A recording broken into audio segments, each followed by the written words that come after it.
যে নারী এই তিন জায়গায় গমন করবে, তিন জায়গায় বেড়াতে যাবে, তার কোনো ইবাদত আল্লাহর দরবারে কবুল হবে না। বিশ্বনবী সাল্লাল্লাহু আলাইহি ওয়াসাল্লাম নিজে বলেছেন, কোন নারী যদি এই তিনটি জায়গায় অবস্থান করে, এই তিনটি জায়গায় যদি সে যায়, তাহলে তার কোনো ইবাদত, নফল, ফরজ, কোরআন তেলাওয়াত, তাসবিহ, তাহলিল কোনো কিছু আল্লাহর দরবারে কবুল হবে না। পুরুষদের তুলনায় নারীরা বেশি ইবাদত করে, আমল বেশি করে, কিন্তু কিছু ভুলের জন্য তাদের সমস্ত আমলনামা নষ্ট হয়ে যায়। প্রিয় দর্শক, অবশ্যই মা বোনদের উপকারের জন্য ভিডিওটি শেয়ার করে দিবেন। আপনার একটি শেয়ার হতে পারে মুসলিম মা বোনদের মুক্তির পথ। আপনি যদি মুসলিম হয়ে নিজেকে ধন্য মনে করেন, অবশ্যই আলহামদুলিল্লাহ কমেন্ট করবেন। নারীরা নফল নামাজ বেশি পড়ে, নফল রোজা রাখে, কোরআন তেলাওয়াত বেশি করে, কিন্তু সামান্য কিছু ভুলের জন্য তাদের কোনো ইবাদত আল্লাহ পাকের দরবারে কবুল হয় না। তাদের সমস্ত আমল আল্লাহ তাআলা ধ্বংস করে দেন। আগে ইসলাম বুঝতে হবে, এরপর ইসলাম অনুসারে জীবন পরিচালনা করতে হবে। 1 নম্বরে, কোনো নারী যদি মাজারে গিয়ে সেজদা করে, তার কোনো ইবাদত আল্লাহর দরবারে কবুল হবে না। আল্লাহ ব্যতীত যদি কেউ দুনিয়ার মানুষকে সেজদা করে বা মুক্তির পথ মনে করে, তার কোনো ইবাদত আল্লাহর দরবারে কবুল হবে না। বিশেষ করে পুরুষের চাইতে নারীরা বেশি ওজা, ফকির, মাজারের পীর, আউলিয়াদের বেশি বিশ্বাস করে।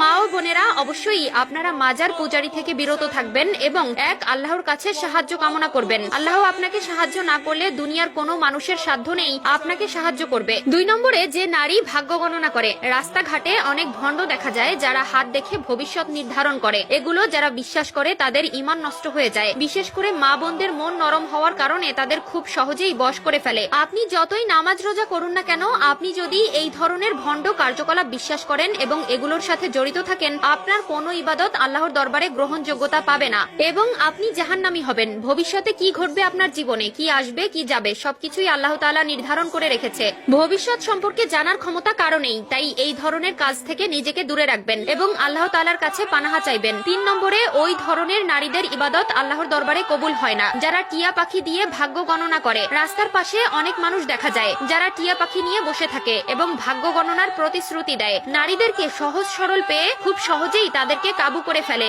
এবং এই ধরনের ভণ্ডামিগুলো বিশ্বাস করাতে বাধ্য করে। মেয়েদের মন নরম থাকায় শয়তান সবসময় নারীকেই টার্গেট করে, তাই যথাযথভাবে এই ধরনের ভণ্ডামি থেকে দূরে থাকবেন এবং এক আল্লাহর উপর বিশ্বাস রাখবেন, নয়তো আপনার ঈমান নষ্ট হয়ে যাবে। নামাজ হলো মুসলমানদের সবচেয়ে গুরুত্বপূর্ণ ইবাদত। নর নারী উভয়ের জন্যই নামাজ ফরজ।